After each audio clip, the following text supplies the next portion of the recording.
আজকে দক্ষিণবঙ্গের সব জেলাতেই বজ্রবিদ্যুৎ সহ হালকা বৃষ্টিপাত হওয়ার সম্ভাবনা রয়েছে।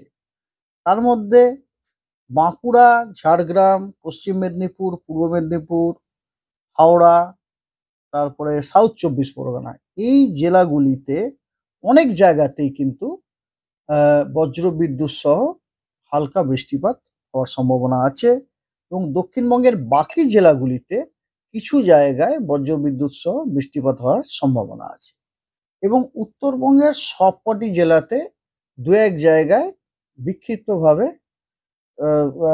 লাইট রেনফল হওয়ার সম্ভাবনা আছে। দার্জিলিং এবং কালিম্পংয়ে আপনার স্নোফল হওয়ারও সম্ভাবনা আছে। এটা হচ্ছে আজকে। তারপর হচ্ছে আগামীকাল।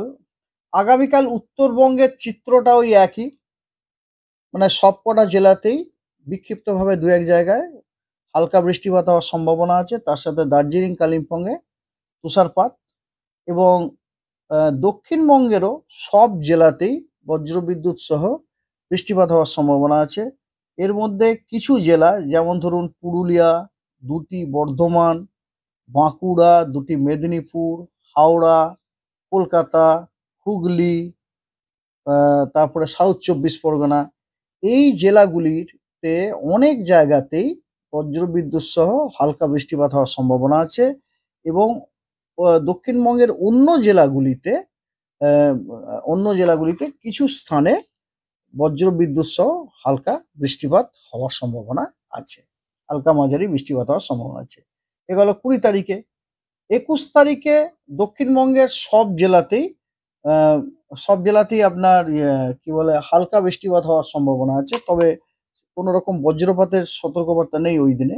সব জেলাতেই দু এক জায়গায় বিক্ষিপ্তভাবে হালকা বৃষ্টিপাত হওয়ার সম্ভাবনা আছে এবং উত্তরবঙ্গের কেবলমাত্র জলপাইগুড়ি, দার্জিলিং এবং কালিম্পং, এই 3টি জেলাতেই বিক্ষিপ্তভাবে দু এক জায়গায় হালকা বৃষ্টির সম্ভাবনা আছে। দার্জিলিং এবং কালিম্পংয়ে তুষারপাতেরও সম্ভাবনা আছে, আর অন্য জেলাগুলিতে বৃষ্টিপাতের কোনো সম্ভাবনা নেই উত্তরবঙ্গে।